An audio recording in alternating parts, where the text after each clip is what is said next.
पास इसका रिकॉर्ड मौजूद है लोहे महफूज में, और करामन कातबीन भी इससे बराबर लिख रहे हैं। वहाँ इनकार की कोई गुंजाइश नहीं होगी। वहाँ छुपना चाहोगे छुप नहीं सकोगे, वहाँ भागना चाहोगे भाग नहीं सकोगे। मेरे भाइयों, हम तो नाचने गाने वाले थे, अल्लाह पाक ने कहाँ गंदगी के ढेर से उठाया, कहाँ अंबिया वाले काम में बिठा दिया, और आज लाके आप लोगों के सामने खड़ा कर दिया। अभी भी नहीं समझोगे तो कब समझोगे? नबी तो किसी ने आना नहीं, अल्लाह तो गिरे पड़ों को उठा उठा के आपके सामने खड़ा कर दिखा रहा है। अल्लाह ने जिल्लत के नक्शों में इज्जत देकर दिखा दिया। हमें तो जायज नजायज पाकी न पाकी हराम हलाल की पहचान ही नहीं थी। हम लोग तो समंदरों के अंदर थे, आप लोग तो किनारे पे खड़े हो।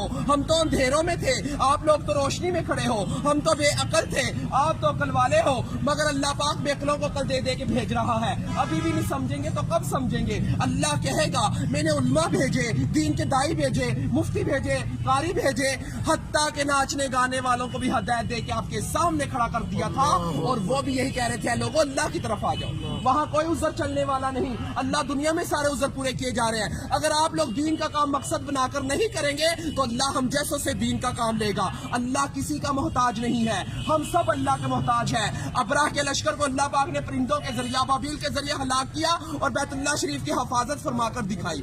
नमरूद को एक मच्छर के जरिए हलाक किया, जिस बादशाह के तख्त पर बैठकर वो सजदे करवाया करता था, उसी बादशाह के तख्त पर बैठकर अल्लाह पाक ने उसके सर में चित्तर मरवा के दिखाए। अल्लाह किसी का मोहताज नहीं है, हम सब अल्लाह के मोहताज हैं। मेरे भाइयों, अगर ये तबलीग की मेहनत ना होती तो हम जैसे कैसे राह रास्ते आते। ये काम बिल्कुल हक और सच है मेरे भाइयों, ये अंबिया वाला काम है, नबी तो किसी ने आना नहीं है। अगर ये तबलीग की मेहनत ना होती, चोर फराड ज़िनाई कैसे राह रास्त पे आते? ये वही मेहनत है मेरे भाइयों, इस मेहनत ने हमारे ऊपर करम कर दिया। अल्लाह हमारे बुजुर्ग दीन की हिफाजत फरमाए, जो ये कलमा लेकर हम तक पहुंचे। हम तो अल्लाह के हुक्मों को तोड़ रहे थे, नबी करीम सल्लल्लाहु अलैहि वसल्लम के तरीकों को छोड़ रहे थे। कहाँ से जन्नत के हकदार? जन्नत का हकदार वो है जो अल्लाह के अहकामात और नबी करीम सल्लल्लाहु अलैहि वसल्लम के तरीकों पर जिंदगी गुजारेगा। तो मेरे भाइयों, अब किसी नबी ने नहीं आना, खत्मे नबूवत के सदके ये काम मेरे और आप सब लोगों के जुम्मे है कि हम कलमा गो वाले बन जाए, ला इलाहा इल्लल्लाह मुहम्मद रसूलुल्लाह की दावत देने वाले बन जाए। हर नगरी नगरी, बस्ती बस्ती, गांव गांव, शहर शहर, ऑल टू वर्ल्ड इस कलमे को लेकर जाना मेरे और आप सब लोगों के जुम्मे है। तो मेरे भाइयों, अल्लाह के हरूफ 4, मोहम्मद के हरूफ 4, आसमानी किताबें 4, बड़े फरिश्ते 4, नबी करीम सल्लल्लाहु अलैहि वसल्लम के दोस्त 4, खाना काबा के कोने 4, इमाम 4। इसी वजह से बुजुर्ग कहते हैं पहली फुर्सत में 4 महीने लगा कर इस काम को सीखे और जिंदगी का मकसद बनाकर चले।